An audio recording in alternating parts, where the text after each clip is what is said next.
राज्यात अनेक ठिकाणी मुसळधार पाऊस बरसतोय आणि आता सध्या पुण्यात मुसळधार पाऊस बरसतोय आणि मुसळधार पावसामुळे पुण्यात परिस्थिती अतिशय भयावह निर्माण झालेली आहे। कारण पुण्यात जनजीवन विस्कळीत झालेलं आहे। याच पार्श्वभूमीवर शाळा आणि कार्यालय बंद करण्यात आलेली आहेत। खडकवासलातून विसर्ग कमी करण्यात आलेला आहे। पाणी ओसरायला तिथे सुरुवात झालेली आहे।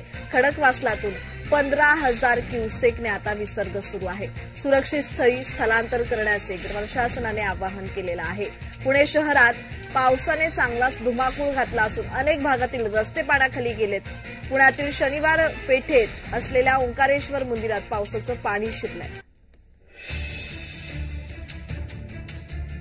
फ्री कॅचमेंटमध्ये देखील खूप पाऊस असल्या कारणानं पुण्यामधील पुणे शहरातील काही भाग विशेषतः सिंहगड रोड बावधन या परिसरामध्ये जो सखल भाग आहे तिथे पाणी शिरण्याची शक्यता आहे।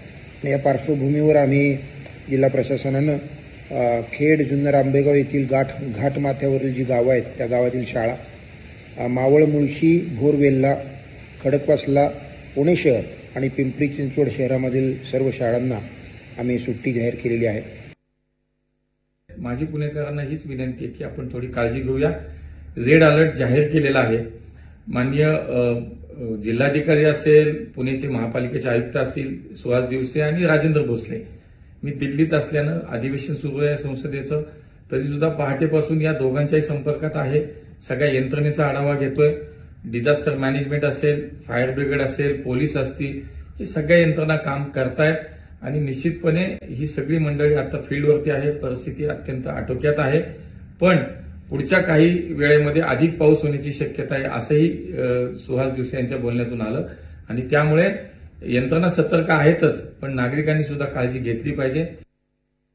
आपल्याला इकडे दिसतं की इथपर्यंत पाणी आलं आणि पाण्याची लेवल सतत वाढते, त्यामुळे आपल्याला अलर्ट राहून तातडीने जसं जसं लेवल वाढेल तशी तशी या सगळ्या परिसरातील लोकांना अलर्ट करून आपल्याला इथं स्थलांतर करावं लागेल।